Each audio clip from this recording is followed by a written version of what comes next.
Hello, നമുക്കിന്ന് Indian economy through various sectors അഥവാ Indian സമ്പദ് വ്യവസ്ഥ വിവിധ മേഖലകളിലൂടെ എന്ന് പറയുന്ന ജോഗ്രഫിയിലെ യൂണിറ്റ് നോക്കുകയാണ് കേട്ടോ.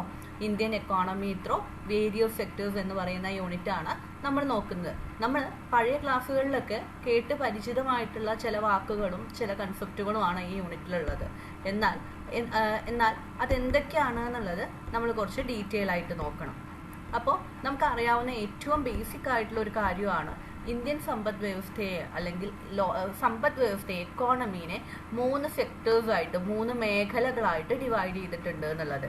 എക്കോണമീനെ നമുക്ക് 3 മേഖലകളായിട്ട് ഡിവൈഡ് ചെയ്യാൻ സാധിക്കും. ഏതൊക്കെയാണ് ആ 3 മേഖലകൾ എന്നുള്ളത് ഓർത്തെടുക്കുക. നമ്മൾ ചെറിയ ക്ലാസ്സുകളിൽ പഠിച്ചതാണ്.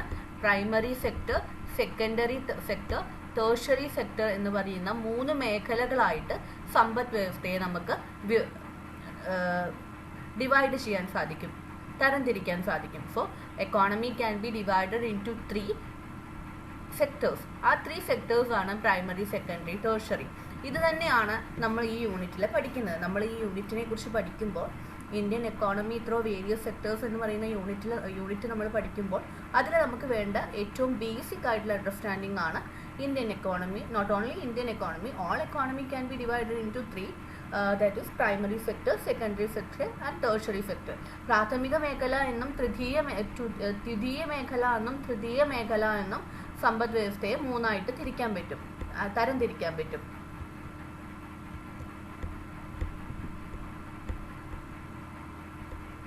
അപ്പം നമുക്ക് ഓരോ സാമ്പത്തിക മേഖലകളെയും കുറിച്ച് ഡീറ്റെയിൽ ആയിട്ട് നോക്കാം. പ്രൈമറി സെക്ടറിനെ കുറിച്ച് നമ്മൾ കേട്ടിട്ടുണ്ടാവും. എന്താണ് പ്രൈമറി സെക്ടർ എന്ന് നമുക്ക് പരിചിതമായിരിക്കും. കാരണം എന്താണ്, നമ്മൾ ഓൾറെഡി പഠിച്ച കാര്യങ്ങളാണ് ഇതൊക്കെ.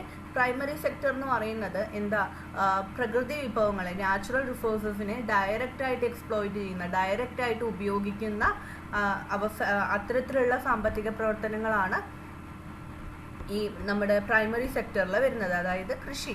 പ്രാഥമിക മേഖല എന്ന് പറയുമ്പോൾ പ്രധാനമായിട്ടും കൃഷിയാണ്. പ്രൈമറി സെക്ടർ എന്ന് പറയുന്നത് പ്രധാനമായിട്ടും കാർഷിക മേഖല തന്നെയാണ്. പ്രകൃതി വിഭവങ്ങളെ നേരിട്ട് ഉപയോഗിക്കുന്ന സാമ്പത്തിക മേഖലയാണ് പ്രൈമറി സെക്ടർ എന്ന് പറയുന്നത്. Primary sector activities that directly use natural resources. Natural റിസോഴ്സസിനെ നേരിട്ട് ഉപയോഗിക്കുകയാണ് പ്രൈമറി സെക്ടർ ചെയ്യുന്നത്. നേരിട്ടാണ് നാച്ചുറൽ റിസോഴ്സസിനെ ഉപയോഗിക്കുന്നത്. ഫോർ എക്സാമ്പിൾ, കൃഷി ഒരു സാമ്പത്തിക പ്രവർത്തനമാണ്. കൃഷി ചെയ്യുന്നു. അതേപോലെ തന്നെ മൈനിങ്, ഖനനം, ഫിഷിങ്, ആനിമൽ ഹസ്ബൻഡറി, ക്വാറിയിങ്, അതൊക്കെ പ്രകൃതി വിഭവങ്ങളെ നേരിട്ട് ഉപയോഗിക്കുകയാണ്. പ്രകൃതിയുമായിട്ട് നേരിട്ട് ബന്ധപ്പെട്ട അല്ലെങ്കിൽ പ്രകൃതി വിഭവങ്ങളുമായിട്ട് നേരിട്ട് അതിനെ വിനിയോഗിക്കുന്നതുമായി ബന്ധപ്പെട്ട സാമ്പത്തിക പ്രവർത്തനങ്ങളാണ് ഇതെല്ലാം. അതുകൊണ്ട് തന്നെ എക്കോണമിക് ആക്ടിവിറ്റീസിൻ്റെ ഏറ്റവും പ്രൈമറി സെക്ടറിനെ അഗ്രികൾച്ചറൽ സെക്ടർ എന്നും കൂടി പറയുന്നുണ്ട്. കാരണം എന്താ, പ്രൈമറി സെക്ടറിൻ്റെ പ്രധാനപ്പെട്ട സാമ്പത്തിക പ്രവർത്തനം അഗ്രികൾച്ചറാണ്. ബാക്കിയെല്ലാം അതിൻ്റെ അലൈഡ് ആക്ടിവിറ്റീസ്, എക്സ്പെക്ട് മൈനിങ്ങും ക്വാറിയിങ്ങും ഒഴികെയുള്ള ബാക്കി എല്ലാ കാര്യങ്ങളും അഗ്രികൾച്ചറിൻ്റെ അലൈഡ് ആക്ടിവിറ്റീസ് എന്ന് നമുക്ക് പറയാൻ പറ്റും. അതുകൊണ്ട് തന്നെ നമുക്ക് എന്താ പറയുക, primary sector is also known as agricultural sector. അപ്പോൾ നമുക്ക് ഈ യൂണിറ്റിൽ നിന്ന് എക്സ്പെക്ട് ചെയ്യാവുന്ന ആദ്യത്തെ ക്വസ്റ്റ്യനും ഇത് തന്നെയാണ്. ഈ യൂണിറ്റിൽ നിന്ന് നിങ്ങൾക്ക് എന്തായാലും എക്സ്പെക്ട് ചെയ്യാവുന്ന ആദ്യത്തെ ഒരു ക്വസ്റ്റ്യനാണ് ഇത്. Why primary sector is known as agricultural sector. എന്തുകൊണ്ടാണ് പ്രൈമറി സെക്ടറിനെ കാർഷിക മേഖല എന്ന് വിളിക്കുന്നത്? അഥവാ why primary sector is known as agricultural sector. എന്തുകൊണ്ടാണ് പ്രൈമറി സെക്ടറിനെ അഗ്രികൾച്ചറൽ സെക്ടർ എന്ന് വിളിക്കുന്നതെന്ന് ചോദിച്ചാൽ എന്താണ് പറയേണ്ടത് നമ്മൾ? Because primary sector include activities that directly use natural resources.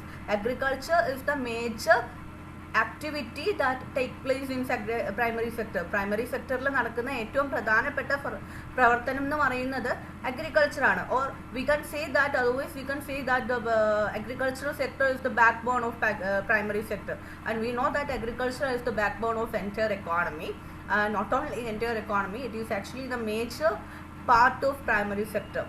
Okay, and and not only that, അത് മാത്രമല്ല അഗ്രികൾച്ചറൽ സെക്ടർ ആണ്, it actually provide raw material for other production. I mean ഇനി other sectors like secondary sector പോലെയുള്ള സെക്ടേഴ്സിന് വേണ്ട raw materials supply ചെയ്യുന്നതും base ആവുന്നതും എക്കോണമിയുടെ ബേസ് ആവുക അടിത്തറയാവുന്നതും പ്രൈമറി സെക്ടർ അഥവാ അതിലല്ല അഗ്രികൾച്ചറൽ സെക്ടറാണ്. So while there is a question like what is the why primary sector is known as agricultural sector, എന്തുകൊണ്ടാണ് പ്രൈമറി സെക്ടർ അഗ്രികൾച്ചറൽ സെക്ടർ എന്ന് അറിയപ്പെടുന്നത് എന്നുള്ള രീതിയിലുള്ള ഒരു ചോദ്യം വന്നാൽ നമ്മൾ എഴുതേണ്ടത് എന്താണ്, പ്രൈമറി സെക്ടർ എന്താണ് എഴുതുകയും അതിലെ ഏറ്റവും പ്രധാനപ്പെട്ട ഒരു സാമ്പത്തിക പ്രവർത്തനമാണ് അഗ്രികൾച്ചർ എന്ന് എഴുതുകയും അതോടൊപ്പം തന്നെ മറ്റേ അനിമൽ ഹസ്ബൻഡറി, ക്വാറിങ്ങോ ഫിഷിംഗ് ഒക്കെ നടക്കുന്നുണ്ടെന്ന് എഴുതുകയും ചെയ്തിട്ട് നമ്മൾ എന്താ ഡിസ്ക്രൈബ് ചെയ്യേണ്ടത്, അഗ്രികൾച്ചറൽ ആക്ടിവിറ്റീസ് എത്രത്തോളം ഇമ്പോർട്ടൻ്റ് ആണ് ഫോർ ദ സർവൈവിങ് അല്ലെങ്കിൽ for the existence of other sectors. മറ്റ് മേഖലകൾ നിലനിൽക്കണമെന്നുണ്ടെങ്കിൽ എത്രത്തോളം അഗ്രികൾച്ചറിന് പ്രാധാന്യം ഉണ്ട് എന്നുള്ളത് നമ്മൾ സബ്സ്റ്റാൻഷിയേറ്റ് ചെയ്യുകയാണ് വേണ്ടത്. സോ ഈ ഒരു ക്വസ്റ്റ്യൻ എപ്പോഴും ചോദിക്കാറുള്ളതാണ്. ഒന്നുകൂടെ ക്വസ്റ്റ്യൻ റിപ്പീറ്റ് ചെയ്യുകയാണ്, why primary sector is also known as agricultural sector. എന്തുകൊണ്ടാണ് പ്രൈമറി സെക്ടർ അഗ്രികൾച്ചറൽ സെക്ടർ എന്നറിയപ്പെടുന്നത്, എന്തുകൊണ്ടാണ് പ്രാഥമിക മേഖല കാർഷിക മേഖല എന്നറിയപ്പെടുന്നത് എന്നുള്ളത് എപ്പോഴും ചോദിക്കുന്ന ചോദ്യമാണ്. നമുക്ക് ഈസി ആയിട്ട് എഴുതാനും പറ്റുന്നതാണ്. അപ്പോൾ ഇനി നമുക്ക് നോക്കേണ്ടത് അടുത്ത സാമ്പത്തിക മേഖല ഏതാണെന്നാണ്. നമ്മൾ പറഞ്ഞു എക്കോണമീനെ നമുക്ക് മൂന്നായിട്ട് ഡിവൈഡ് ചെയ്യാം, primary, secondary, tertiary. Okay, PST, primary, secondary, tertiary. ഇനി നമ്മൾ നോക്കുന്നത് സെക്കൻഡറി ആണ്, രണ്ടാമത്തെ ദ്വിതീയ മേഖലയാണ്. സെക്കൻഡറി എന്ന് പറയുന്നത് ഇൻഡസ്ട്രിയൽ സെക്ടറാണ്. ഇൻഡസ്ട്രിയൽ സെക്ടർ എന്ന് പറഞ്ഞാൽ വ്യവസായ മേഖല. പ്രൈമറി ആക്ടിവിറ്റീസ് വഴി നിർമ്മിക്കുന്ന അല്ലെങ്കിൽ പ്രാഥമിക പ്രവർത്തനങ്ങളായിട്ടുള്ള കാർഷിക അതല്ലെങ്കിൽ പ്രകൃതിയുടെ വിഭവങ്ങളെ നേരിട്ട് ഉപയോഗിക്കുന്ന തരത്തിലുള്ള പ്രാഥമിക പ്രവർത്തനങ്ങളിലൂടെ ലഭിക്കുന്ന വിഭവങ്ങളെ യൂട്ടിലൈസ് ചെയ്യാൻ പറ്റുന്ന പ്രൊഡക്റ്റുകളാക്കി മാറ്റുകയാണ്, അല്ലെങ്കിൽ അതിനെ കൺസ്യൂമർ ഗുഡ്സ് ആയിട്ട് മാനുഫാക്ചേർഡ് ആയിട്ടുള്ള ഗുഡ്സ് ആയിട്ട് മാറ്റുന്നത് പ്രൈമറി ആക്ടിവിറ്റിയിലൂടെയാണ്. ഒന്നുകൂടെ പറയുകയാണ്, പ്രൈമറി ആക്ടിവിറ്റിയിലാണ് പ്രൊഡക്ഷൻ നടക്കുന്നത്. എന്തിൻ്റെ, നാച്ചുറൽ റിസോഴ്സസ് യൂട്ടിലൈസ് ചെയ്യുന്നത് പ്രൈമറി ആക്ടിവിറ്റിയിലാണ്. അപ്പോൾ അങ്ങനെ യൂട്ടിലൈസ് ചെയ്യുമ്പോൾ കിട്ടുന്ന ചെയ്യുന്ന റിസോഴ്സുകൾ, ഇപ്പോൾ പ്രൈമറി ആക്ടിവിറ്റിയിൽ കൃഷി ചെയ്തു, നമുക്ക് കുറേ ഗോതമ്പ് കിട്ടി. ആ ഗോതമ്പിനെ നമ്മൾ സെക്കൻഡറി ആക്ടിവിറ്റിയിലുള്ള ഇൻഡസ്ട്രിയിലോട്ട് കൊണ്ടുവരികയാണ്. സെക്കൻഡറി സെക്ടറിലുള്ള ഇൻഡസ്ട്രിയിലോട്ട് കൊണ്ടുവന്നിട്ട് ബ്രെഡാക്കി മാറ്റുന്നു. ഇൻഡസ്ട്രിയിൽ കൊണ്ടുവന്നിട്ട് അത് ബ്രെഡാക്കി മാറ്റുന്നു. അപ്പോൾ എന്താണ്, ഫസ്റ്റ് പ്രൈമറി ആക്ടിവിറ്റിയിൽ ഉണ്ടായിട്ടുള്ള അവിടെ നിന്നുള്ള റോ മെറ്റീരിയലിനെ സെക്കൻഡറി ആക്ടിവിറ്റിയിലെ ഇൻപുട്ടായി ഉപയോഗിച്ചുകൊണ്ട് ബ്രെഡ് എന്ന് പറയുന്ന ഔട്ട്പുട്ട് നമ്മൾ നിർമ്മിച്ചു, അല്ലേ? നമ്മൾ കഴിക്കുന്ന സാധനങ്ങളൊക്കെ തന്നെ, അല്ലെങ്കിൽ നമ്മുടെ ഫുഡ്, അല്ലെങ്കിൽ നമ്മൾ ഉപയോഗിക്കുന്നത്, ഇപ്പോൾ നമ്മുടെ ഒരു ചെരുപ്പ് എടുക്കുകയാണ്, ഒരു റബ്ബർ ചെരുപ്പ് നമ്മൾ ഉപയോഗിക്കുന്ന ഒരു റബ്ബർ ചെരുപ്പ് എടുക്കുകയാണ്. റബ്ബർ എന്ന് പറയുന്നത് ഒരു അഗ്രികൾച്ചറൽ ഗുഡാണ്. അഗ്രികൾച്ചറൽ ഗുഡ് എവിടെ ഉണ്ടാക്കുന്നത്, അഗ്രികൾച്ചറൽ ആയിട്ട് നടക്കുന്നതൊക്കെ പ്രൈമറി സെക്ടറാണ്. പ്രൈമറി സെക്ടറിൽ അത് ഉണ്ടാക്കി ആ റബ്ബർ പ്രോസസ്സിങ്ങിലൂടെ മാർക്കറ്റിലൂടെ സെക്കൻഡറി സെക്ടറിലോട്ട് എത്തി അവിടെ അതിനെ പ്രോസസ്സ് ചെയ്തിട്ട് എന്താക്കി മാറ്റി, ഒരു ഫിനിഷ്ഡ് ഗുഡായി മാറ്റിയിട്ട് നമ്മുടെ കയ്യിലോട്ട് വരികയാണ്. ഓക്കെ, അപ്പോൾ സെക്കൻഡറി സെക്ടർ എന്ന് പറയുന്നത് it simply industrial and manufactural സെക്ടറാണ്. Secondary sector include industrial and manufacturing activities. നിർമ്മാണ പ്രവർത്തനങ്ങളും വ്യാവസായിക പ്രവർത്തനങ്ങളുമാണ്, ഉൽപാദന പ്രവർത്തനങ്ങളും വ്യാവസായിക പ്രവർത്തനങ്ങളുമാണ് സെക്കൻഡറി സെക്ടറിൽ പ്രധാനമായിട്ട് നടക്കുന്നത്. അപ്പോൾ what secondary sector does, secondary sector convert raw material from primary sector to finished goods. Primary സെക്ടറിലുള്ള റോ മെറ്റീരിയൽസിന്, പ്രൈമറി സെക്ടറിൽ നമ്മൾ അരി ഉണ്ടാക്കി, റൈസ് ഉണ്ടാക്കി. സെക്കൻഡറി സെക്ടറിൽ നമ്മൾ ആ അരി വെച്ചിട്ട് എന്തെങ്കിലും ഒരു വാല്യൂ ആഡഡ് ലൈക്ക് അരി കൊണ്ട് നമ്മൾ എന്തൊക്കെയോ ഗുഡ്സ് ഉണ്ടാക്കില്ലേ, ലൈക്ക് നമുക്ക് ഫുഡിന് വേണ്ട സംഭവങ്ങൾ കുറച്ച് അരി മാവാക്കി മാറ്റുകയാണ്. അതല്ലെങ്കിൽ പ്രൈമറി സെക്ടറിൽ നമ്മൾ ഷുഗർ കെയിൻ ഉണ്ടാക്കി, അതായത് കരിമ്പുണ്ടാക്കി. പ്രൈമറി സെക്ടറിൽ ആ പ്രൊഡക്ഷൻ നടത്തിയ കരിമ്പിനെ നമ്മൾ സെക്കൻഡറി സെക്ടറിലോട്ട് കൊണ്ടുവന്നിട്ട് ഷുഗർ കെയിനിൽ നിന്ന് നമ്മൾ എന്തുണ്ടാക്കുന്നു, ഷുഗറും ജാഗറും ഒക്കെ പോലുള്ള പ്രൊഡക്റ്റ് ഉണ്ടാക്കുകയാണ്. സോ എന്താ സെക്കൻഡറി സെക്ടറിൽ നടക്കുന്നത്, it convert raw material from primary sector into finished goods. So secondary sector convert raw material from primary sector into finished goods. Primary സെക്ടറിലുള്ള റോ മെറ്റീരിയൽസിനെ ഫിനിഷ്ഡ് ഗുഡായിട്ട് കൺവേർട്ട് ചെയ്യുന്നത് സെക്കൻഡറി സെക്ടറാണ്. So examples ഏതൊക്കെയാണ്? Manufacturing industries, electricity production, gas supply ഒക്കെ secondary സെക്ടറിന് example ആണ്. And secondary സെക്ടറിൻ്റെ ഏറ്റവും മേജർ ആയിട്ടുള്ള ആക്ടിവിറ്റി എന്ന് പറയുന്നത് ഇൻഡസ്ട്രീസ് തന്നെയാണ്, വ്യവസായങ്ങളും മാനുഫാക്ചറിങ് തന്നെയാണ്. So as like primary sector is known as agricultural sector, primary sector അതിൻ്റെ ബാക്ക് ബോൺ ആയ അഗ്രികൾച്ചറൽ സെക്ടറിൻ്റെ പേരിൽ അറിയപ്പെടുന്ന പോലെ തന്നെ സെക്കൻഡറി സെക്ടറിൻ്റെ ബാക്ക് ബോൺ എന്ന് പറയുന്നത് ഇൻഡസ്ട്രിയൽ സെക്ടർ ആണ്. അതുകൊണ്ട് തന്നെ സെക്കൻഡറി സെക്ടർ എന്തെന്ന് അറിയപ്പെടുന്നുണ്ട്? ഇൻഡസ്ട്രിയൽ സെക്ടർ അഥവാ വ്യവസായിക മേഖല എന്നറിയപ്പെടുന്നത് സെക്കൻഡറി സെക്ടറാണ്. അപ്പോൾ ഇതേപോലെ നമ്മൾ അഗ്രികൾച്ചറൽ എന്തുകൊണ്ട് പ്രൈമറി സെക്ടർ അഗ്രികൾച്ചറൽ സെക്ടർ എന്നറിയപ്പെടുന്നു എന്നുള്ളൊരു ചോദ്യം നമുക്ക് എക്സ്പെക്റ്റ് ചെയ്യാൻ പറഞ്ഞു. അതേപോലെ തന്നെയാണ് എന്തുകൊണ്ട് സെക്കൻഡറി സെക്ടർ ഇൻഡസ്ട്രിയൽ സെക്ടർ എന്നറിയപ്പെടുന്നു എന്നുള്ള ചോദ്യവും നമുക്ക് എക്സ്പെക്റ്റ് ചെയ്യാവുന്നതാണ്. ഓക്കെ, അപ്പോൾ ഇനി നമ്മൾ നോക്കേണ്ടത് ടേർഷ്യറി അഥവാ തൃതീയ മേഖലയാണ്. മൂന്നാമത്തെ മേഖല, മൂന്നാമത്തെ സെക്ടർ, മൂന്നാമത്തെ വിഭാഗമാണ് നമ്മൾ ഇനി നോക്കേണ്ടത്.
സോ നമ്മുടെ മൂന്നാമത്തെ മേഖല എന്ന് പറയുന്നത് ടേർഷ്യറി സെക്ടറാണ് അഥവാ തൃതീയ മേഖലയാണ്. തൃതീയ മേഖലയെക്കുറിച്ച് നോക്കുമ്പോൾ ഈ പ്രൈമറി സെക്ടറിലും ടേർഷ്യറി സെക്ടറിലും ഒക്കെ ഉൽപ്പാദിപ്പിക്കുന്ന അല്ലെങ്കിൽ പ്രൈമറി സെക്ടറിൻ്റെയും സെക്കൻഡറി സെക്ടറിൻ്റെയൊക്കെ ഉൽപ്പാദന പ്രവർത്തനങ്ങളെ അതിനെ ഏകോപിപ്പിക്കുകയും അല്ലെങ്കിൽ അതുമായിട്ട് സഹകരിക്കുകയും ചെയ്യുന്ന അതിന് സഹായങ്ങൾ നൽകുകയും ചെയ്യുന്നത് ടേർഷ്യറി സെക്ടറാണ്. അപ്പോൾ നമുക്കറിയാം, നമ്മൾ ചെറിയ ക്ലാസ്സുകളിൽ പഠിച്ചിട്ടുണ്ട്, ടേർഷ്യറി സെക്ടറിൻ്റെ ഭാഗമായിട്ടുള്ള സാമ്പത്തിക പ്രവർത്തനങ്ങളാണ് ട്രാൻസ്പോർട്ടേഷൻ, കമ്മ്യൂണിക്കേഷൻ, ഗതാഗതം, വാർത്താവിനിമയം, ബാങ്കിങ്, ഇൻഷുറൻസ്, എഡ്യൂക്കേഷൻ, ഹെൽത്ത്. അതായത് ഓൾ സർവീസ് സെക്ടർ, എല്ലാ സർവീസുകളും എല്ലാ സേവനങ്ങളും എന്തിൽ പെടുന്നതാണ്? എല്ലാ സർവീസുകളും ടേർഷ്യറി സെക്ടറിൽ ഉൾപ്പെടുന്നതാണ്. എല്ലാ സർവീസുകളും ടേർഷ്യറി സെക്ടറിൽ ഉൾപ്പെടുന്നതാണ്. And tertiary sector provides that support primary and secondary sector. Secondary സെക്ടറിനെയും പ്രൈമറി സെക്ടറിനെയും സപ്പോർട്ട് ചെയ്യുകയും അതിന് വേണ്ട സർവീസുകൾ അല്ലെങ്കിൽ അത് നടക്കാൻ വേണ്ട സർവീസുകൾ പ്രൊവൈഡ് ചെയ്യുകയും ചെയ്യുന്നത് ടേർഷ്യറി സെക്ടറാണ്. നമുക്കൊരു കൃഷിസ്ഥലമുണ്ട്. അപ്പോൾ ആ കൃഷിസ്ഥലത്ത് നമുക്ക് കൃഷി സ്റ്റാർട്ട് ചെയ്യണമെന്നുണ്ടെങ്കിൽ കുറച്ച് സാമ്പത്തികമായിട്ടുള്ള സഹായം ലഭിക്കണം. അപ്പോൾ നമുക്കൊരു ബാങ്കിനെ അപ്രോച്ച് ചെയ്യാം. ഈ ബാങ്ക് ഇൻഡസ്ട്രിയൽ സെക്ടറോ അഗ്രികൾച്ചറൽ സെക്ടറിലോ വരുന്നതല്ല. അതായത് പ്രൈമറി സെക്ടറിലോ സെക്കൻഡറി സെക്ടറിലോ വരുന്ന ഒരു മേഖലയല്ല ബാങ്കിങ് അല്ലെങ്കിൽ ബാങ്ക് എന്ന് പറയുന്നത്. എന്നാൽ നമുക്ക് അഗ്രികൾച്ചർ തുടങ്ങാൻ വേണ്ട സാമ്പത്തിക സഹായത്തിനായിട്ട് നമ്മൾ എന്തിൻ്റെ സേവനം ഉപയോഗിക്കുന്നുണ്ട്? ബാങ്കിൻ്റെ സേവനം ഉപയോഗിക്കുന്നുണ്ട്. അതുകൊണ്ട് തന്നെ എന്താണ്, ഇതൊരു സേവന മേഖലയാണ്. സേവന മേഖലകളൊക്കെ എന്താണ്? ടേർഷ്യറി സെക്ടറിൽ വരുന്നതാണ്. ഓക്കെ, ട്രാൻസ്പോർട്ടേഷൻ പ്രൈമറി ആക്ടിവിറ്റിയിൽ ഉണ്ടാക്കിയിട്ടുള്ള കരിമ്പ്, പ്രൈമറി ആക്ടിവിറ്റി ആയിട്ടുള്ള കാർഷിക പ്രവർത്തനത്തിലൂടെ അല്ലെങ്കിൽ കൃഷിയിലൂടെ ഉണ്ടാക്കിയിട്ടുള്ള ഷുഗർ കെയിന് സെക്കൻഡറി ആക്ടിവിറ്റിയിലുള്ള ഇൻഡസ്ട്രിയിലോട്ട് നമുക്ക് കൊണ്ടുപോകണം. ഓക്കെ, അപ്പോൾ എങ്ങനെ കൊണ്ടുപോകും? അതിന് നമുക്ക് എന്ത് ചെയ്യണം? ട്രാൻസ്പോർട്ടേഷൻ്റെ ഹെൽപ്പ് വേണം. ഈ ട്രാൻസ്പോർട്ടേഷൻ എന്താണ്? ഒരു സർവീസാണ്, ട്രാൻസ്പോർട്ടേഷൻ സർവീസാണ്. അപ്പോൾ സർവീസ് എന്താണ്? ടേർഷറി സെക്ടറാണ്. അതേപോലെ നമുക്ക് ഇതിലത്തെ ഓരോ മേഖലകളെയും ബന്ധിപ്പിക്കാൻ പറ്റും. ടേർഷറി സെക്ടർ പ്രധാനമായും ചെയ്യുന്നത് പ്രൈമറി സെക്കൻഡറി സെക്ടേഴ്സിന് വേണ്ട സഹായങ്ങളാണ് ചെയ്യുക എന്നുള്ളതാണ്, പെയ്ഡ് സർവീസുകളാണ്. ഓക്കെ, വെറുതെ സഹായം ചെയ്യുകയല്ല, ഇതെന്താണ്? ഇതൊരു സാമ്പത്തിക പ്രവർത്തനമാണ്. പ്രൈമറി സെക്ടറിൻ്റെയും ടേർഷറി സെക്ടറിൻ്റെയും നിലനിൽപ്പിന്, പ്രൈമറി സെക്ടറിൻ്റെയും സെക്കൻഡറി സെക്ടറിൻ്റെയും നിലനിൽപ്പിന് ടേർഷറി സെക്ടർ വളരെ ഇമ്പോർട്ടൻ്റ് ആണ്. നമ്മൾ കേട്ടിട്ടുണ്ടാവും ഈ ഹർത്താലുകളും ബന്ദുകളൊക്കെ നടക്കുമ്പോൾ സാമ്പത്തിക മേഖല സ്തംഭിച്ചു എന്നുള്ളത്. എങ്ങനെയാണ്? ടേർഷറി സെക്ടറിലുള്ള എല്ലാ സംഭവങ്ങളും അവിടെ ഓഫാണ്, അല്ലെങ്കിൽ ഒന്നും അവിടെ ഫങ്ഷൻ ചെയ്യുന്നില്ല. ട്രാൻസ്പോർട്ടേഷനും കമ്മ്യൂണിക്കേഷനും ബാങ്കിങ്ങും ഇൻഷുറൻസും ഒന്നും ആ ഒരു ഡേ അപ്പോൾ നടക്കാത്തതുകൊണ്ട് മറ്റുള്ള മേഖലകളെയും അത് ബാധിക്കുന്നു. പാല് വിതരണവും മറ്റും തടസ്സപ്പെട്ടു, അങ്ങനെയൊക്കെയുള്ള ന്യൂസുകൾ കേട്ടിരുന്നു.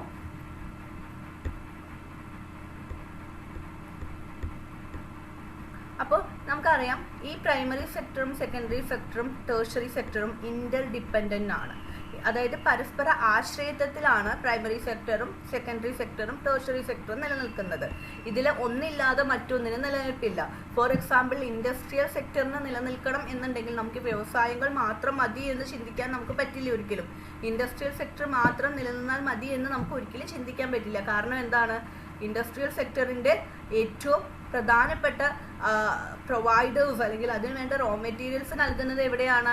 പ്രൈമറി സെക്ടറിൽ നിന്നാണ്. അപ്പോൾ ഈ പ്രൈമറി സെക്ടറിൻ്റെയും ഇൻഡസ്ട്രിയൽ സെക്ടറിൻ്റെയും ടേർഷറി സെക്ടറിൻ്റെയും സൈക്ലിക്കൽ ആയിട്ടുള്ള റിലേഷൻഷിപ്പ് എപ്പോഴും നമുക്ക് ആവശ്യമാണ്. നമ്മുടെ സമ്പദ് വ്യവസ്ഥയുടെ സുഗമമായിട്ടുള്ള നടത്തിപ്പിന് പ്രൈമറി സെക്കൻഡറി ടേർഷറി സെക്ടറിൻ്റെ interrelationship, cyclical interrelationship is very much important. അപ്പോൾ നമ്മളിവിടെ നോക്കുന്നത് ചെറിയൊരു ക്വസ്റ്റ്യൻ നിങ്ങൾക്ക് എക്സാമിന് എക്സ്പെക്ട് ചെയ്യാവുന്ന ഒരു കാര്യമാണ്. Describe about the interdependence of sectors, അല്ലെങ്കിൽ how primary sector is related to secondary and tertiary sector, അല്ലെങ്കിൽ how secondary and tertiary sectors are help, അല്ലെങ്കിൽ how primary sector helping industrial sector. അങ്ങനെ ആ ഒരു Inter ഡിപ്പെൻഡൻസിനെ കുറിച്ച് നമുക്കൊരു question വരാവുന്നതാണ്. Okay, anyway ഒരു മേഖലയ്ക്കും ഒരു സാമ്പത്തിക മേഖലയ്ക്കും സ്വതന്ത്രമായിട്ടുള്ള ഒരു നിലനിൽപ്പ് അവിടെ ഉണ്ടാവില്ല എങ്ങനെയാണെങ്കിൽ മറ്റ് സാമ്പത്തിക മേഖലകൾ ഇല്ലാന്നുണ്ടെങ്കിൽ. For example, in the absence of primary and tertiary sector there will be no existence or industrial sector, no growthful existence for industrial sector if there is no primary sector. Primary sector ഇല്ല എന്നുണ്ടെങ്കിൽ, അല്ലെങ്കിൽ അത് തകർന്നു എന്നുണ്ടെങ്കിൽ എന്തുണ്ടാവില്ല? Secondary സെക്ടറിലുള്ള ആക്ടിവിറ്റീസിന് നിലനിൽപ്പുണ്ടാവില്ല. അതുപോലെ തന്നെയാണ് tertiary സെക്ടറും primary സെക്ടറും ഒക്കെ തമ്മിലുള്ള ഒരു ഇന്റർ റിലേഷൻഷിപ്പ് എന്ന് പറയുന്നത്. So actually economic growth depends on corporation between sectors. ഈ മൂന്ന് സാമ്പത്തിക മേഖലകളും തമ്മിലുള്ള സഹകരണത്തിലാണ് നമ്മുടെ സാമ്പത്തിക വളർച്ച ഇരിക്കുന്നത്. Primary sector actually supplies raw materials to industries. ഇൻഡസ്ട്രീസിന് വേണ്ട റോ മെറ്റീരിയൽസ് സപ്ലൈ ചെയ്യുന്നത് പ്രൈമറി സെക്ടർ ആണ്. സെക്കൻഡറി സെക്ടർ എന്താ ചെയ്യുന്നത്? Secondary sector convert raw materials into finished goods. ഈ റോ മെറ്റീരിയൽസിനെ ഫിനിഷ്ഡ് ഗുഡ്സ് ആക്കി മാറ്റുന്നത്, അരി കിട്ടിയ ഗോതമ്പ് പ്രൈമറി സെക്ടറിൽ റോ മെറ്റീരിയൽ ആയിട്ട് ഉൽപ്പാദിപ്പിച്ചാൽ സെക്കൻഡറി സെക്ടറിൽ അതിനെ ബ്രെഡ് ആക്കി മാറ്റുന്നു, അതായത് ഫിനിഷ്ഡ് ഗുഡാക്കി മാറ്റുന്നു, കൺസ്യൂമർ ഗുഡാക്കി മാറ്റുന്നു. ടേർഷറി സെക്ടർ എന്താണ് ചെയ്യുന്നത്? മാർക്കറ്റിങ്ങിലും ട്രാൻസ്പോർട്ടേഷനിലും സർവീസിലും കമ്മ്യൂണിക്കേഷനിലും അഡ്വർടൈസ്മെന്റ്സിലൊക്കെ സെക്കൻഡറി ആൻഡ് പ്രൈമറി സെക്ടേഴ്സിനെ ഹെൽപ്പ് ചെയ്യുന്നു, അസിസ്റ്റ് ചെയ്യുന്നു. സോ ഇൻഡസ്ട്രീസ് ആണ് ഇതിന് വേണ്ട, ഇൻഡസ്ട്രീസ് ആണ് നമ്മുടെ പ്രൈമറി സെക്ടറിൻ്റെ നിലനിൽപ്പിന് ആവശ്യമായിട്ടുള്ള മിഷനറി, ഫെർട്ടിലൈസേഴ്സ്, ഇലക്ട്രിസിറ്റി ഒക്കെ സപ്ലൈ ചെയ്യുന്നത് അല്ലേ? പ്രൈമറി സെക്കൻഡറി സെക്ടർ എന്ത് ആക്ടിവിറ്റീസാണ് ചെയ്യുന്നതെന്ന് നമ്മൾ പറഞ്ഞു, ടേർഷറി സെക്ടർ എന്താ ചെയ്യുന്നതെന്ന് നമ്മൾ പറഞ്ഞു. ഇനി ഇൻഡസ്ട്രീസ് ഒക്കെ സെക്കൻഡറി സെക്ടറിൻ്റെ നിലനിൽപ്പിന് സെക്കൻഡറി സെക്ടറിൽ എന്തുണ്ടാക്കുന്നുണ്ട്? മിഷ്യൻസും ഇൻസ്ട്രുമെൻസും വളം, ഫെർട്ടിലൈസർ ഇൻഡസ്ട്രി, അങ്ങനത്തെയൊക്കെ ഉണ്ട് അല്ലേ? അപ്പോൾ ഈ ഇൻഡസ്ട്രികളിൽ നിർമ്മിക്കുന്ന സംഭവങ്ങൾ ഉപയോഗിച്ചിട്ട് തന്നെയാണ് പ്രൈമറി സെക്ടറിലെ കൃഷിയാണെങ്കിൽ കൃഷി, ഇപ്പം മൈനിങ് എന്ന് പറഞ്ഞാൽ എന്താ? ഖനനത്തിന് ഒരുപാട് ഇൻസ്ട്രുമെൻസും വെപ്പൺസും മിഷനറിയൊക്കെ വേണം അല്ലേ? ആ മിഷനറിയൊക്കെ ഇൻഡസ്ട്രിയൽ സെക്ടർ അഥവാ സെക്കൻഡറി സെക്ടറിലാണല്ലോ നിർമ്മിക്കുന്നത്. അപ്പോൾ ഈ ഒരു കണക്ഷൻ എന്ന് പറയുന്നത് സൈക്ലിക്കലാണ്, എല്ലാം അങ്ങോട്ടും ഇങ്ങോട്ടും ബന്ധപ്പെട്ടിരിക്കുകയാണ്. അപ്പോൾ ഇതിനെയൊക്കെ തന്നെ കൂടുതൽ ഫെസിലിറ്റേറ്റ് ചെയ്യുന്നത് സർവീസ് സെക്ടറാണ്. Service sector help distribution of food and industrial products. Industrial പ്രൊഡക്ട്സിൻ്റെയും ഫുഡിൻ്റെയും ഡിസ്ട്രിബ്യൂഷനെ സഹായിക്കുന്നത് നമ്മുടെ സർവീസ് സെക്ടർ അഥവാ ടേഴ്സറി സെക്ടറാണ്. ഇനി നമുക്കറിയാം ഒരു സാമ്പത്തിക സിസ്റ്റത്തിൽ അല്ലെങ്കിൽ ഒരു എക്കോണമിയിൽ നടക്കുന്ന പ്രധാനപ്പെട്ട സാമ്പത്തിക പ്രവർത്തനങ്ങളെ നമുക്ക് മൂന്നായിട്ട് തിരിക്കാം. നമ്മൾ കേട്ടിട്ടുണ്ടാവും പ്രൊഡക്ഷൻ, ഡിസ്ട്രിബ്യൂഷൻ, കൺസപ്ഷൻ. എന്താണ് പ്രൊഡക്ഷൻ? ഉൽപാദനം, വിതരണം, ഉപഭോഗം. ഓക്കെ, പ്രൊഡക്ഷൻ എന്താണ്? Production is the making of goods and services using factors of production. Land, labour, capital പോലെയുള്ള ഫാക്ടേഴ്സ് ഓഫ് പ്രൊഡക്ഷൻ ഉപയോഗിച്ചുകൊണ്ട് പ്രൊഡക്ഷൻ നടത്തുക, ഉൽപാദനം നടത്തുക, making of goods and services ആണ് production by using factors of production. ഏതൊക്കെയാണ് factors of production? Land, labour, capital ഒക്കെയാണ് factors of production. Then what is distribution? Distribution is the allocation of goods, services and income among people. ഈ production നടത്തിയിട്ടുള്ള production സെക്ടറിൽ ഉണ്ടാക്കിയിട്ടുള്ള പ്രൊഡക്ട്സിനെ distribute ചെയ്തിട്ട് അല്ലെങ്കിൽ വിതരണം ചെയ്ത് ആളുകളിലോട്ട് എത്തിക്കുന്നതാണ് ഡിസ്ട്രിബ്യൂഷൻ. കൺസപ്ഷൻ എന്ന് പറയുന്നത് ഈ നമുക്ക് ആവശ്യമുള്ള സാധനങ്ങൾ നമ്മൾ വാങ്ങി ഉപയോഗിക്കുന്നു. For example, using goods and services to satisfy needs and wants. നമ്മുടെ വാണ്ട്സിനെ, നമ്മുടെ ആവശ്യങ്ങളെയും നമ്മുടെ നീഡുകളെയും, വാണ്ട് ആവശ്യങ്ങളെയും നമ്മുടെ റിക്വയർമെൻറ്റ്സിനും അനുസരിച്ച് നമ്മൾ സാധനങ്ങൾ ഉപയോഗിക്കുന്നു. അതാണ് കൺസപ്ഷൻ. മലയാളത്തിൽ ഉപഭോഗം എന്ന് പറയും. So once again, what are the three major economic activities that take place in an economy that include production, distribution, consumption? It is PDC. P for production, D for distribution and C for consumption. PDC, production, distribution, consumption. Okay, production, distribution, consumption are the three major economic activities that take place in an economy. So next നമ്മൾ നോക്കുന്നത് national income എന്ന് പറയുന്ന കൺസെപ്റ്റിനെ കുറിച്ചാണ്. അപ്പോൾ നമുക്കൊരു നമുക്കൊരു organised ആയിട്ടുള്ള ഒരു മാനറിലോട്ട് വരാം. we produced a lot of things. our economy is functioning through those three sectors. നമ്മുടെ സമ്പദ് വ്യവസ്ഥ ഈ മൂന്ന് വ്യവസ്ഥകളിലൂടെയും ഈ മൂന്ന് സെക്ടേഴ്സിലൂടെയും, അതായത് പ്രൈമറി, സെക്കൻഡറി, ടേഴ്സറി സെക്ടേഴ്സിലൂടെ നമ്മുടെ എക്കോണമി പ്രവർത്തിച്ചുകൊണ്ടിരിക്കുകയാണ്. അപ്പോൾ എന്തുണ്ടാവും? നമ്മുടെ സമ്പദ് വ്യവസ്ഥ വളരെ ആക്റ്റീവായിട്ട് നടന്നുകൊണ്ടിരിക്കുകയാണ്. അപ്പോൾ അവിടെ എന്ത് ജനറേറ്റ് ചെയ്യും? ഇൻകം ജനറേറ്റ് ചെയ്യും അല്ലേ? രാജ്യത്ത് ഇൻകം ജനറേറ്റ് ചെയ്യും. അപ്പോൾ രാജ്യത്തുണ്ടാവുന്ന ഇൻകത്തിനെയാണ് നമ്മൾ നാഷണൽ ഇൻകം എന്ന് പറയുന്നത്. അതൊരു സിമ്പിൾ ഡെഫിനിഷൻ മാത്രമാണ്, ഒരു simple meaning of national income മാത്രമാണ്. നാഷണൽ ഇൻകത്തിനെ നമുക്ക് കറക്റ്റായിട്ട് ഡിഫൈൻ ചെയ്യേണ്ടതുണ്ട്. And the exact definition of national income is the sum total of the money value of all final goods and services that produced in an accounting year. ഒരു സാമ്പത്തിക വർഷത്തിൽ ഒരു രാജ്യത്ത് ഉൽപ്പാദിപ്പിക്കപ്പെടുന്ന മൊത്തം സാധനങ്ങളുടെയും സർവീസുകളുടെയും ആകെ തുകയാണ് നമ്മൾ നാഷണൽ ഇൻകം അഥവാ ദേശീയ വരുമാനം എന്ന് പറയുന്നത്. Once again, national income is the sum total of money value of all final goods and services.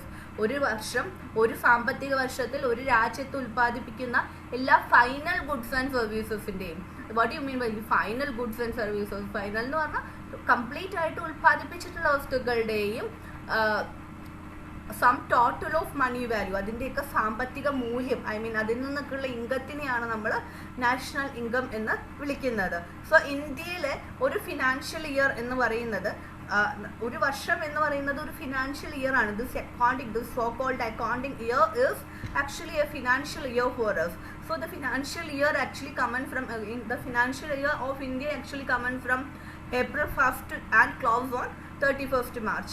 അപ്പോൾ ഇന്ത്യൻ സാമ്പത്തിക വർഷം എന്ന് പറയുന്നത് ഏപ്രിൽ 1 ആരംഭിച്ചിട്ട് മാർച്ച് 31 അവസാനിക്കുന്ന രീതിയിലാണ് ഇന്ത്യൻ സാമ്പത്തിക വർഷം ഉള്ളത്. അപ്പോൾ ഇന്ത്യൻ സാമ്പത്തിക വർഷം സ്റ്റാർട്ട് ചെയ്യുന്നത് ഏപ്രിൽ 1 അവസാനിക്കുന്നത് March 31 it's not like January, December. ആ ഒരു കാൽക്കുലേഷൻ അല്ല ഇവിടെ ആക്ച്വലി വരുന്നത്. ഏപ്രിൽ 1 ആണ് സാമ്പത്തിക വർഷം ആരംഭിക്കുന്നത്. Then that ends it's close on 31st March. Okay, so Indian സാമ്പത്തിക വർഷത്തിലാണ് ഒരു സാമ്പത്തിക വർഷത്തിലുണ്ടാകുന്ന ഇൻകത്തിനെ അല്ലെങ്കിൽ നടക്കുന്ന പ്രൊഡക്ഷൻ്റെ സം ടോട്ടൽ ഓഫ് മണി വാല്യൂവിനെയാണ് നമ്മൾ നാഷണൽ ഇൻകം ആയിട്ട് കാൽക്കുലേറ്റ് ചെയ്യുന്നത്. സം ടോട്ടൽ എന്ന് പറഞ്ഞാൽ ആകെ തുക എന്നാണ് അർത്ഥം. അപ്പോൾ നമ്മൾ ഈ പറയുന്ന some total of goods and services എന്ന് പറഞ്ഞല്ലോ. അപ്പോൾ എന്ത് ഗുഡ്സ് ഒക്കെയാണ് നാഷണൽ ഇൻകത്തിൻ്റെ ഭാഗമായിട്ട് വരുന്നത്? നമുക്ക് final goods and services, some total of final goods and services എന്ന് പറയുന്ന ഒരു ടേം നമ്മൾ നാഷണൽ ഇൻകത്തിൻ്റെ ഡെഫിനിഷനിൽ ഇവിടെ ഉപയോഗിച്ചു. Just look this sentence. Sum total of money value of all final goods and services അല്ലേ? all final goods and services. So what do you mean by all final goods and services? എന്താണ് ഈ all final goods? അപ്പോൾ എന്താ final അല്ലാത്ത goods ഉണ്ടോ? Naturally we will have that doubt. Okay, so let's look what is final goods. എന്താണ് final goods എന്ന് നമുക്ക് നോക്കാം. Okay, so let's look what is final goods and intermediate goods. So final goods refers to goods that can be consumed directly. നമുക്ക് നേരിട്ട് ഉപയോഗിക്കാൻ പറ്റുന്ന വസ്തുക്കളാണ് final goods. For example ഒരു vegetables, we can consume it directly if we cook that, like fruits, milk. Some means milk na namukku process cheyam, but we can consume milk as directly also. Okay, so final goods ennu parna that is the kind of goods that we can be consumed directly. namukku directly consume cheyan pattunna നേരിട്ട് ഉപയോഗിക്കാൻ പറ്റുന്ന goods ആണ്, വസ്തുക്കളാണ്, സാധനങ്ങളാണ് final goods അഥവാ അന്തിമ സാധനങ്ങൾ എന്ന് പറയുന്നത്. Intermediate goods are actually raw materials which are used to produce other goods. So intermediate goods are the raw materials which is used to produce other goods. മറ്റു ഉൽപ്പന്നങ്ങൾ ഉണ്ടാക്കാനായിട്ട് ഉപയോഗിക്കുന്ന raw materialsനെയാണ് നമ്മൾ intermediate goods എന്ന് പറയുന്നത്. So intermediate goods are the raw materials which used to produce other goods. So once again നമ്മൾ national income calculate ചെയ്യുമ്പോൾ final ഗുഡ്സിനെയാണ് നാഷണൽ ഇൻകത്തിൻ്റെ ഫൈനൽ ഗുഡ്സ് ആൻഡ് സർവീസസിൻ്റെ മണി വാല്യൂ ആണ് നമ്മൾ നാഷണൽ ഇൻകത്തിൽ കാൽക്കുലേഷനിലോട്ട് എടുക്കുന്നത്. So first of all we should know what is final goods. Okay, final ഗുഡ്സിനെയാണ് നാഷണൽ ഇൻകം കാൽക്കുലേറ്റ് ചെയ്യുന്നത് എന്നുള്ളതുകൊണ്ട് തന്നെ നമുക്ക് എന്താണ് ഫൈനൽ ഗുഡ്സ് എന്ന് അറിഞ്ഞിരിക്കണം. സോ ഫൈനൽ ഗുഡ്സ് എന്താണ്?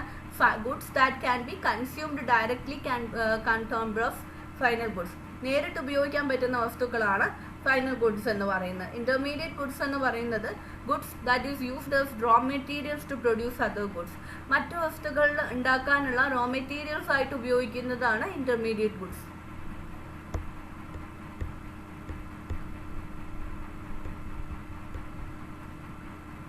ദെൻ നിങ്ങൾക്ക് എപ്പോഴും നമുക്ക് എക്സ്പെക്റ്റ് ചെയ്യാവുന്ന മറ്റൊരു ക്വസ്റ്റ്യൻ ആണ് നാഷണൽ ഇൻകം എന്താണെന്നോ നാഷണൽ ഇൻകത്തിൻ്റെ മീൻസ് നാഷണൽ ഇൻകം എങ്ങനെ കാൽക്കുലേറ്റ് ചെയ്യുമെന്നോ എന്തൊക്കെ ചോദിക്കുന്നതിലുപരി നമുക്ക് പോസിബിളി എക്സ്പെക്റ്റ് ചെയ്യാവുന്ന ഒരു ക്വസ്റ്റ്യൻ ആണ് importance of calculating national income. Importance of calculating national income means എന്താണ് നാഷണൽ ഇൻകം കാൽക്കുലേറ്റ് ചെയ്യുന്നതിൻ്റെ പ്രാധാന്യം, എന്തിനു വേണ്ടിയിട്ടാണ് നമ്മൾ നാഷണൽ ഇൻകം കാൽക്കുലേറ്റ് ചെയ്യുന്നത് എന്നുള്ളത്. Okay, so what is the importance of calculating national income?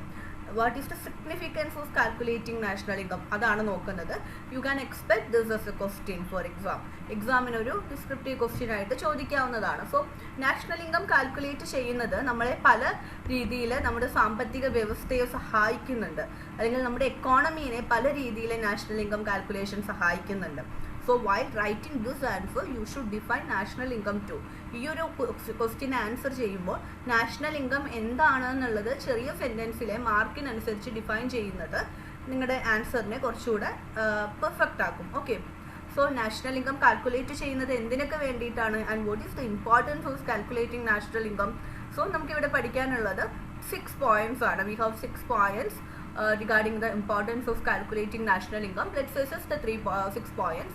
First one is national income calculation help us to understand economic growth of a country.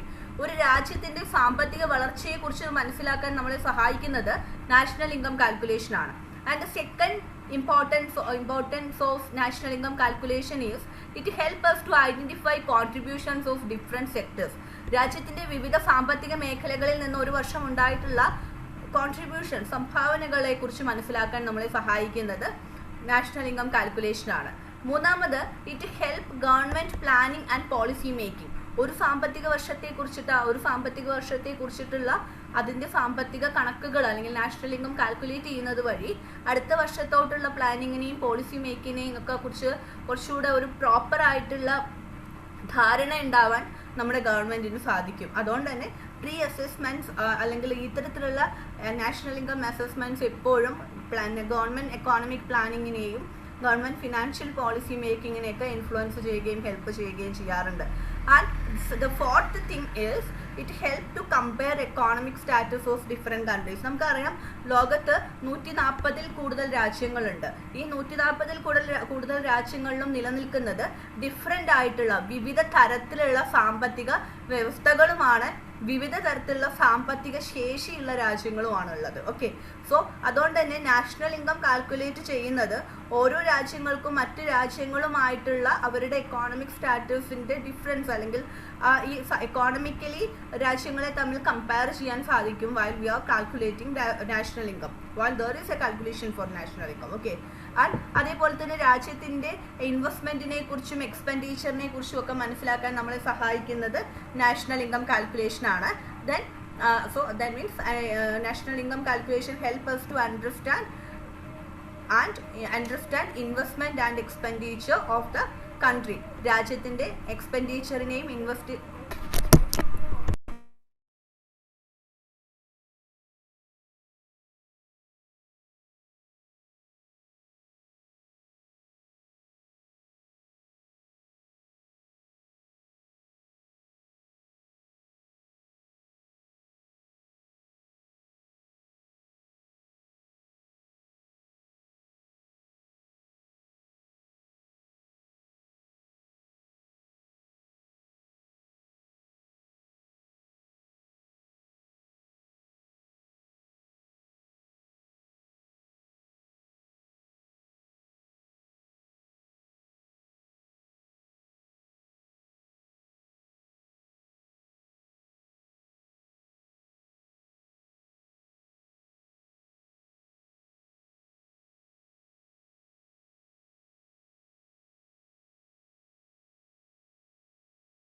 So the final significance or the final importance for calculating national income is it helps us to identify strengths and weaknesses of the economy. So ഒരു സമ്പദ് വ്യവസ്ഥ ഒരു national income ഒരു particular ഇയറിലെ national income കണക്കാക്കുക വഴി ആ ഒരു particular ഇയറിലെ economic ഉണ്ടായിട്ടുള്ള weaknesses or backwardness and growth I mean strength ആയിരിക്കാം അതർ കൈൻഡ് ഓഫ് ബെനിഫിറ്റ്സ് ഇതിനെ രണ്ടിനെ അസസ് ചെയ്യാനായിട്ട് നമുക്ക് സാധിക്കും. So there are 6 points regarding the importance of calculating national income. National income കണക്കാക്കുക വഴി നമുക്ക് രാജ്യത്തിൻ്റെ ഓവറോൾ എക്കോണമിക് പ്രോഗ്രസ്സും എക്കോണമിക് വീക്ക്നെസ്സുകളും മനസ്സിലാക്കാനായിട്ട് സാധിക്കും. Okay, so there are 6 things regarding the calculation of national income. So ഇതൊരു ഇമ്പോർട്ടൻറ്റ് ക്വസ്റ്റ്യൻ ആണ്. We can expect it is ഒരു S A question ആയിട്ടോ അല്ലെങ്കിൽ ലൈക്ക് ഒരു മിഡിൽ ക്വസ്റ്റ്യൻ ആയിട്ടൊക്കെ എക്സ്പെക്ട് ചെയ്യാവുന്ന ഒരു ക്വസ്റ്റ്യൻ ആണ്.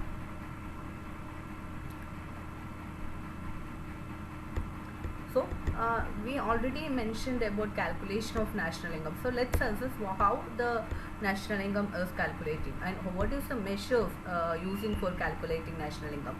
ഏത് രീതിയിലാണ് നാഷണൽ ഇൻകം കാൽക്കുലേറ്റ് ചെയ്യുന്നത്, എങ്ങനെയാണ് നാഷണൽ ഇൻകം കാൽക്കുലേറ്റ് ചെയ്യുന്നത്, what are the methods using for measuring national income എന്നുള്ളത് നോക്കാം.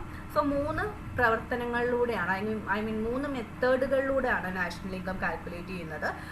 V have product method, income method and expenditure method. For measuring national income, our economy using 3 methods: product method, income method, expenditure method. So we are learning equation for each method. Rather than equation, നമ്മൾ എന്താണ് concept എന്നുള്ളത് അറിഞ്ഞിരിക്കണം. Okay, so methods of collecting measuring national income include 3 methods. What is the 3 methods? Product method we have, income method and expenditure method. So first of all we have product method. Under product method, national income is calculated by adding the value of all final goods and services produced. So under product method we are calculating national income by adding the value of all final goods and services produced. ഒരു സാമ്പത്തിക വർഷത്തിൽ ഉണ്ടാക്കിയിട്ടുള്ള മൊത്തമുള്ള all final goods and സർവീസസിൻ്റെ value add ചെയ്തിട്ട് all goods and സർവീസസിൻ്റെ money value add ചെയ്തുകൊണ്ടാണ് നമ്മൾ നാഷണൽ ഇൻകം പ്രൊഡക്റ്റ് മെത്തേഡിൽ കാൽക്കുലേറ്റ് ചെയ്യുന്നത്. അതിൻ്റെ ഫോർമുല എന്ന് പറയുന്നത് NI is equal to national income. NI is equal to x1 x2 x3 I mean x1 x2 x3 എന്നൊക്കെ പറയുന്നത് പ്രൊഡക്റ്റ് 1 പ്രൊഡക്റ്റ് 2 അതായത് ഫൈനൽ ഗുഡ് 1 ഗുഡ് 2 ഗുഡ് 3 അങ്ങനെയാണ്, പ്ലസ് XN. അതാണ് പ്രൊഡക്റ്റ് മെത്തേഡിലെ നാഷണൽ ഇൻകം കാൽക്കുലേറ്റ് ചെയ്യാനുള്ള formula എന്ന് പറയുന്നത്. And what is the major demerit of product method? Merit of product method. Product method വഴി national income calculate ചെയ്യുക വഴി നമുക്ക് രാജ്യത്തിൻ്റെ ഓരോ സാമ്പത്തിക മേഖലയിൽ നിന്നും ഉണ്ടായിട്ടുള്ള സാമ്പത്തിക കോൺട്രിബ്യൂഷൻ, ഏത് മേഖലയ്ക്കാണോ ഉയർച്ച ഉണ്ടായിട്ടുള്ളത്, ഈ വർഷം കാർഷിക മേഖല താഴ്ന്നുപോയി അല്ലെങ്കിൽ തകർന്നുപോയി, ലൈക്ക് അതിൽ നിന്നുള്ള പ്രൊഡക്ഷൻ കുറവായിരുന്നു, അതിൽ നിന്നുള്ള ഇൻകം മണി വാല്യൂ കുറവായിരുന്നു, അത്തരത്തിലുള്ള അസസ്മെൻറ്റ്സ്, അത്തരത്തിലുള്ള കാര്യങ്ങളൊക്കെ ഐഡൻറ്റിഫൈ ചെയ്യാൻ നമുക്ക് സാധിക്കും. That means product method help us to identify contribution of each economic sector. ഓരോ സാമ്പത്തിക മേഖലയുടെയും കോൺട്രിബ്യൂഷൻസ് മനസ്സിലാക്കാൻ നമ്മളെ സഹായിക്കുന്നത് പ്രൊഡക്റ്റ് മെത്തേഡാണ്.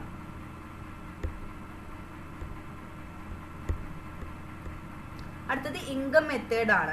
ഇൻകം മെത്തേഡിൽ നമ്മൾ നാഷണൽ ഇൻകം കാൽക്കുലേറ്റ് ചെയ്യുന്നത് നമ്മുടെ here national income is calculated by adding income from all factors of production.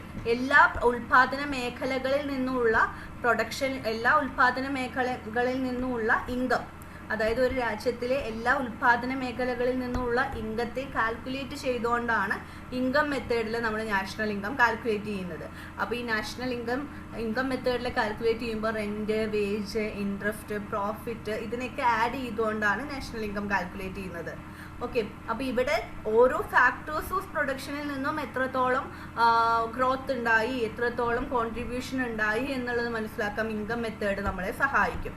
ഇനി നമുക്ക് നോക്കാനുള്ളത് എക്സ്പെൻഡിച്ചർ മെത്തേഡാണ്. എക്സ്പെൻഡിച്ചർ മെത്തേഡ് എന്ന് പറയുമ്പോൾ national income is calculated by adding total expenditure on goods and services. നമ്മുടെ nation മൊത്തത്തിൽ ഗുഡ്സ് ആൻഡ് സർവീസസിന് വേണ്ടി സ്പെൻഡ് ചെയ്തിട്ടുള്ള എക്സ്പെൻഡിച്ചറിനെ കാൽക്കുലേറ്റ് ചെയ്തുകൊണ്ടാണ് എക്സ്പെൻഡിച്ചർ മെത്തേഡിൽ നാഷണൽ ഇൻകം കാൽക്കുലേറ്റ് ചെയ്യുന്നത്. അപ്പോൾ നാഷണൽ ഇൻകം കാൽക്കുലേഷനിൽ ഇവിടെ എക്സ്പെൻഡിച്ചർ മെത്തേഡിൽ നാഷണൽ ഇൻകം കാൽക്കുലേറ്റ് ചെയ്യാൻ നമുക്കൊരു ഫോർമുല ഉണ്ട്. NI is equal to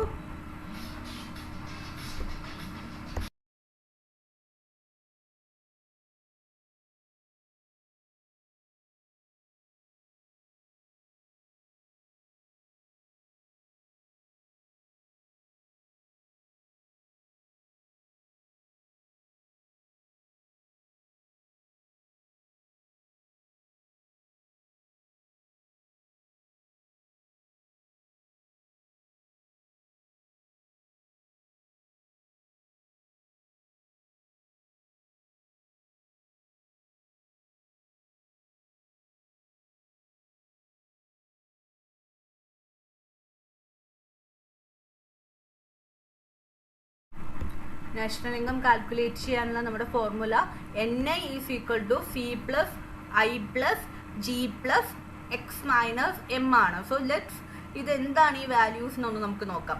C എന്ന് പറയുന്നത് കൺസെപ്ഷൻ ആണ്. C for consumption. Okay, C stand for consumption. NI calculate ചെയ്യാനുള്ള ഒരു ഫോർമുലയാണ് നമ്മൾ പറയുന്നത്. അത് എക്സ്പെൻഡിച്ചർ മെത്തേഡിലുള്ള ഫോർമുലയാണ്. എന്താണ് formula?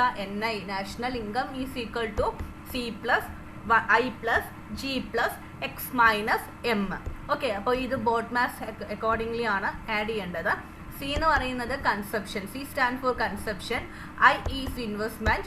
G government expenditure and X minus M എന്ന് പറയുന്നത് net exports of the country ആണ്. Okay, net exports of the country ആണ് X മൈനസ് M. ഈ രീതിയിലാണ് എക്സ്പെൻഡിച്ചർ മെത്തേഡിൽ നമ്മൾ നാഷണൽ ഇൻകം കാൽക്കുലേറ്റ് ചെയ്യുന്നത്. അടുത്തത് GDP ആണ്.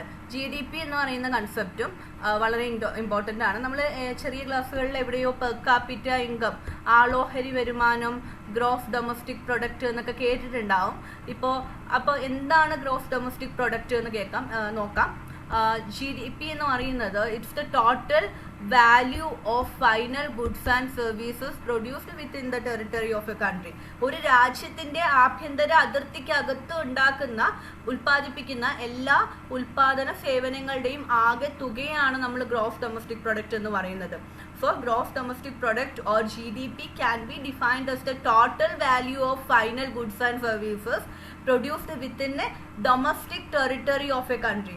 ഒരു രാജ്യത്തിന്റെ അകത്ത് ഉണ്ടാക്കുന്ന GNP can be defined as the total value of final goods and services that produced within a country's territory. നമ്മുടെ രാജ്യത്തിന്റെ അകത്ത് ഉണ്ടാക്കുന്ന എല്ലാ ഗുഡ്സ് ആൻഡ് സർവീസസിന്റെ ആകത്തുകയാണ് GNP. അകത്ത് ഉണ്ടാക്കുന്ന, ഇതാണ് ഇമ്പോർട്ടൻറ്റ്. ഇൻസൈഡ് ദ കൺട്രി ആണ് GDP. ഓക്കെ, ആൻഡ് GDP എന്ന് പറയുന്നത് GDPയിലെ നമ്മുടെ ഇൻകം, നമുക്കറിയാം നമ്മുടെ രാജ്യത്തിന്റെ പ്രധാനപ്പെട്ട വരുമാന സ്രോതസ്സിൽ ഒന്നാണ് അബ്രോഡിൽ നിന്ന് വരുന്ന മണിയിൽ വിദേശ പണം. പക്ഷേ വിദേശ പണം GDPയിൽ കാൽക്കുലേറ്റ് ചെയ്യില്ല. എന്താണ് നോക്കൂ, income earned in abroad by citizens of India cannot be included. Indian citizens വിദേശത്തിൽ നിന്നുണ്ടാക്കുന്ന മണി GDPയിൽ നമ്മൾ ഇൻക്ലൂഡ് ചെയ്യില്ല. ആൻഡ് അതേപോലെ തന്നെ GDP എന്തിനാണ് യൂസ് ചെയ്യുന്നത്? ഇന്ത്യൻ്റെ അകത്തുള്ള വിവിധ സെക്ടേഴ്സിൻ്റെ കോൺട്രിബ്യൂഷൻസിനെ അനലൈസ് ചെയ്യാൻ വേണ്ടിയിട്ടാണ് നമ്മൾ GDP ഉപയോഗിക്കുന്നത്. And gross national product is GNP. We have GDP and GNP. അപ്പം നമുക്ക് ഇവിടെ എക്സ്പെക്ട് ചെയ്യാവുന്ന ഒരു ക്വസ്റ്റ്യൻ, ഇവിടെ നിങ്ങൾ ഇമ്പോർട്ടൻ്റ് ആയിട്ട് നമുക്ക് വരാവുന്ന ഒരു ക്വസ്റ്റ്യൻ എന്ന് പറയുന്നത് എന്താണ്? Comparison between GDP and GNP ആണ്. It may be ask like what is the difference between GDP and GNP? എന്താണ് GDPയും GNPയും തമ്മിലുള്ള വ്യത്യാസം? ചെറിയൊരു ക്വസ്റ്റ്യൻ ആയിട്ട് എക്സ്പെക്ട് ചെയ്യാം. So we already discussed what is GDP is. Then നമുക്ക് എന്താണ് GNP എന്ന് നോക്കാം. GNP എന്ന് പറയുന്നത് ഗ്രോസ് നാഷണൽ പ്രൊഡക്റ്റ് ആണ്, GNP ആണ്. ഓക്കെ, ഈ GNP എന്ന് പറയുന്നത് the total value of goods and services produced by citizens within the country and abroad. Indian citizens ഇന്ത്യയിലും വിദേശത്തുമായിട്ട് ഉൽപ്പാദിപ്പിക്കുന്ന സാധന സേവനങ്ങളുടെ ആകെ തുകയാണ് ഗ്രോസ് നാഷണൽ പ്രൊഡക്റ്റ് അഥവാ GNP എന്ന് പറയുന്നത്. സോ GNP എന്ന് പറയുന്നതിൻ്റെ ഒരു ഭാഗമാണ് GDP. Okay, while calculating GDP is also considered plus abroad income, അല്ലെങ്കിൽ income earned by abroad by residents of India is also considered. ഇന്ത്യയിലെ അബ്രോഡ് റെസിഡൻസ് ഉണ്ടാവും. അബ്രോഡ് എന്ന് പറഞ്ഞാൽ പുറത്ത് താമസിക്കുന്ന ഇന്ത്യക്കാർ ഏൺ ചെയ്യുന്ന ഇൻകം കൂടെ, ഇന്ത്യൻ സിറ്റിസൺസ് ഏൺ ചെയ്യുന്ന ഇൻകം കൂടെ ഗ്രോസ് നാഷണൽ പ്രൊഡക്റ്റിൻ്റെ ഭാഗമാണ്. GDPയിലാണെങ്കിൽ വിദേശത്ത് ഉള്ളവർ, Indian citizens who are residing in abroad, their income is not calculating in, their income is not included in GDP, while GNP is inclusive. Okay, GNP inclusive ആണ്. അതിൽ GDPയും അതേപോലെ തന്നെ foreign money, വിദേശ പണമൊക്കെ അതിൽ included ആണ്.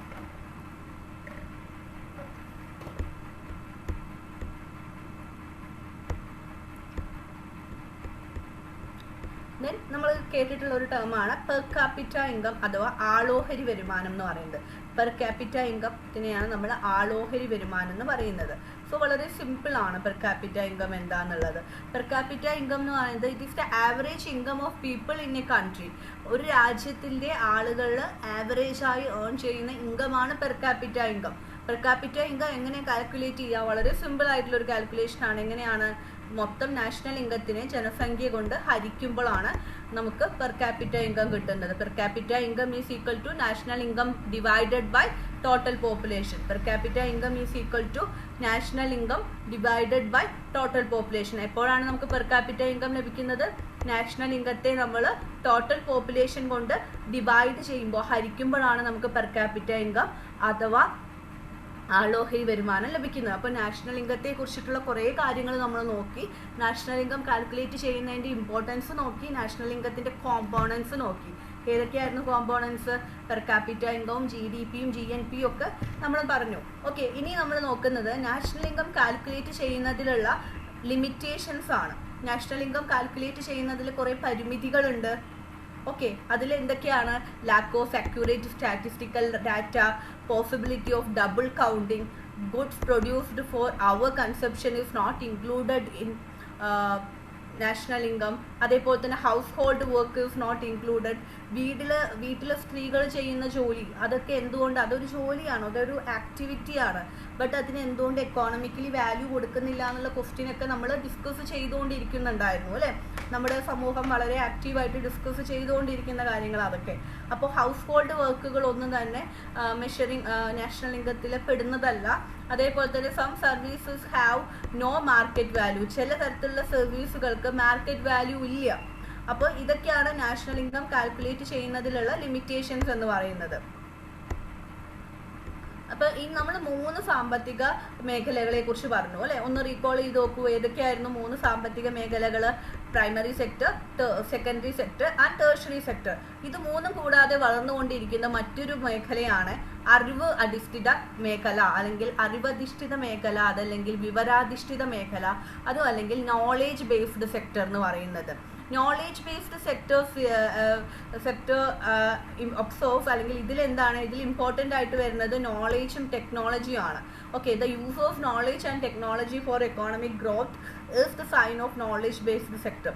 നോളേജ് ബേസ്ഡ് സെക്ടർ എന്ന് പറഞ്ഞാൽ എന്താ? അറിവും സാങ്കേതിക വിദ്യയും ഉപയോഗിച്ച് വളർന്നു വരുന്ന ഒരു പുതിയ മേഖലയാണ്, ഒരു പുതിയ സാമ്പത്തിക മേഖലയാണ്. നമ്മുടെ IT പാർക്കുകൾ, ടെക്നോ പാർക്കുകൾ, സോഫ്റ്റ്വെയർ ഇൻഫോ പാർക്ക് പോലെയുള്ള സംഭവങ്ങൾ, സോഫ്റ്റ്വെയർ സർവീസുകൾ, IT ഹബ്ബുകൾ ഒക്കെ തന്നെ ഈ പറയുന്ന നോളേജ് ബേസ്ഡ് സെക്ടേഴ്സിൻ്റെ എക്സാമ്പിളാണ്.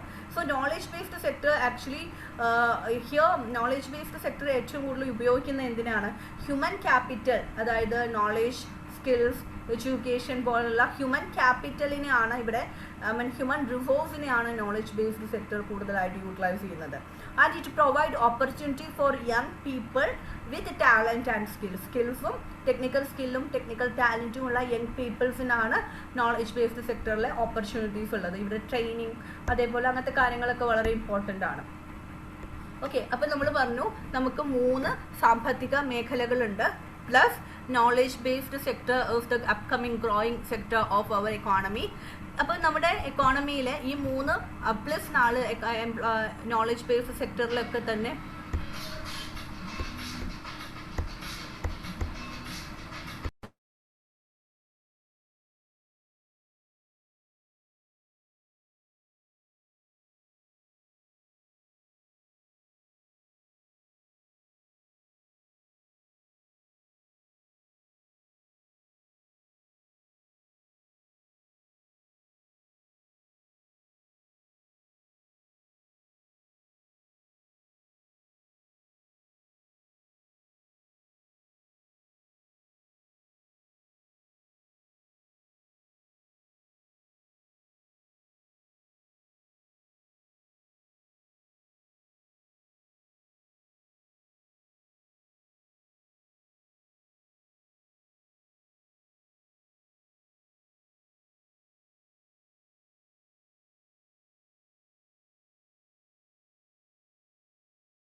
അപ്പോൾ നമുക്കറിയാം നമ്മുടെ സാമ്പത്തിക മേഖലയിലെ വിവിധ തരത്തിലുള്ള സാമ്പത്തിക വ്യവസ്ഥയിൽ നമ്മുടെ സമ്പദ് വ്യവസ്ഥയിലെ വിവിധ തരത്തിലുള്ള മേഖലകളുണ്ട്. Primary, secondary, tertiary sector plus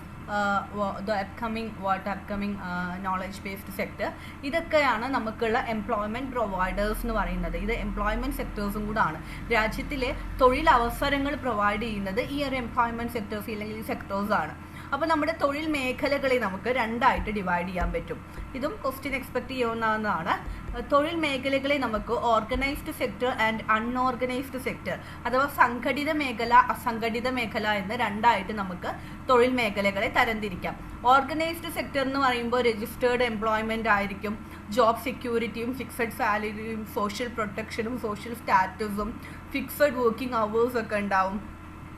unorganised sector എന്ന് പറയുന്നത് അൺരജിസ്റ്റേർഡ് എംപ്ലോയ്മെൻ്റ് ആണ്. It is not secured. Job security ഉണ്ടാവില്ല, ലോ വേജസ് ആയിരിക്കും, social protection may be low and irregular ആയിട്ടുള്ള വർക്കിംഗ് അവേഴ്സ് ആയിരിക്കും എംപ്ലോയ്മെൻറ്റ് അൺഓർഗനൈസ്ഡ് സെക്ടറിൽ. So this is the difference between organised and unorganised sector. So unorganised sector നമ്മൾ വായിച്ചപ്പോൾ നമ്മൾ പറഞ്ഞപ്പോൾ തന്നെ നമുക്ക് മനസ്സിലായിട്ടുണ്ടാവും, ഈ തൊഴിൽ മേഖലകളിലെ അസംഘടിത മേഖലയ്ക്ക് വളരെ വലിയ രീതിയിലുള്ള പ്രശ്നങ്ങൾ നേരിടുന്നുണ്ട്. അസംഘടിത മേഖലയിലുള്ള തൊഴിലാളികൾ വലിയ രീതിയിലുള്ള പ്രശ്നങ്ങൾ നേരിടുന്നുണ്ട്. ഒന്നാമത്തെ പ്രശ്നം എന്ന് പറയുന്നത് ജോബ് സെക്യൂരിറ്റി ഇല്ലായ്മയാണ്. ജോലി സുരക്ഷിതമല്ല, ജോലി പെർമനൻ്റ് അല്ല. ഇപ്പോൾ ഓർഗനൈസ്ഡ് സെക്ടർ എന്ന് പറഞ്ഞാൽ സംഘടിത മേഖലയാണ്, പെർമനൻ്റ് ആയിട്ടുള്ള സുരക്ഷിതമായിട്ടുള്ള ജോലിയാണ് അവിടെ ഉള്ളത്. അൺഓർഗനൈസ്ഡ് സെക്ടേഴ്സിലെ അൺസേഫ് ആയിട്ടുള്ള വർക്ക് പ്ലേസുകൾ, സുരക്ഷിതമല്ലാത്ത ജോലി സ്ഥലങ്ങൾ, ലോങ് ആയിട്ടുള്ള നീണ്ട നിൽക്കുന്ന അല്ലെങ്കിൽ ഫിക്സഡ് അല്ലാത്ത വർക്കിംഗ് അവേഴ്സ്, കുറഞ്ഞ കൂലി, സോഷ്യോ എക്കോണമിക് ആയിട്ടുള്ള inequality, lack of opportunities for growth, ഇതൊക്കെയാണ് അൺഓർഗനൈസ്ഡ് സെക്ടറിലുള്ള ജോലിക്കാർ നേരിടുന്ന പ്രശ്നങ്ങൾ. അപ്പോൾ ഈ പ്രശ്നങ്ങളെ ഒക്കെ അഡ്രസ്സ് ചെയ്യാനായിട്ടും ഇതിനെയൊക്കെ ഒന്ന് പരിഹരിക്കാനായിട്ടും നമ്മുടെ government 2008 the unorganised workers social security act എന്ന് പറയുന്ന ഒരു നിയമം കൊണ്ടുവന്നിട്ടുണ്ടായിരുന്നു. എന്താണ് ആക്ടിൻ്റെ പേര്? Unorganised workers social security act of 2008. 2008 നമ്മുടെ ഗവൺമെൻറ് കൊണ്ടുവന്നിട്ടുള്ള ഒരു നിയമമാണ് unorganised workers social security act. എന്തിനു വേണ്ടിയിട്ടുള്ളതായിരുന്നു? To address the problem faced by unorganised sector employees. അസംഘടിത മേഖലയിലെ തൊഴിലാളികൾ നേരിടുന്ന പ്രശ്നങ്ങളെ അഡ്രസ്സ് ചെയ്യാനായിട്ട്, അല്ലെങ്കിൽ അസംഘടിത മേഖലയിലെ തൊഴിലാളികളുടെ സംരക്ഷണത്തിനും അവരുടെ സോഷ്യൽ സെക്യൂരിറ്റിക്കുമായിട്ട് കൊണ്ടുവന്ന ഒരു നിയമമായിരുന്നു unorganised workers social security act of 2008 എന്ന് പറയുന്നത്. അപ്പോൾ ഇതൊക്കെയാണ് നമ്മുടെ ഈ ഒരു യൂണിറ്റിൽ നമുക്ക് പ്രധാനമായിട്ടും ഡിസ്കസ് ചെയ്യാനുള്ള കണ്ടന്റുകൾ. പ്രാഥമിക മേഖല, ദ്വിതീയ മേഖല, തൃതീയ മേഖല പ്ലസ് നോളേജ് എക്കോണമി, അതേപോലെ തന്നെ നാഷണൽ ഇൻകം, പിന്നെ ഓർഗനൈസ്ഡ് ആൻഡ് അൺഓർഗനൈസ്ഡ് സെക്ടർ. ഇത്രയും ടോപ്പിക്കുകളാണ് നമ്മൾ ഈ യൂണിറ്റിൽ പ്രധാനമായിട്ട് നോക്കേണ്ടത്. I hope this video will be helpful for you. Thank U.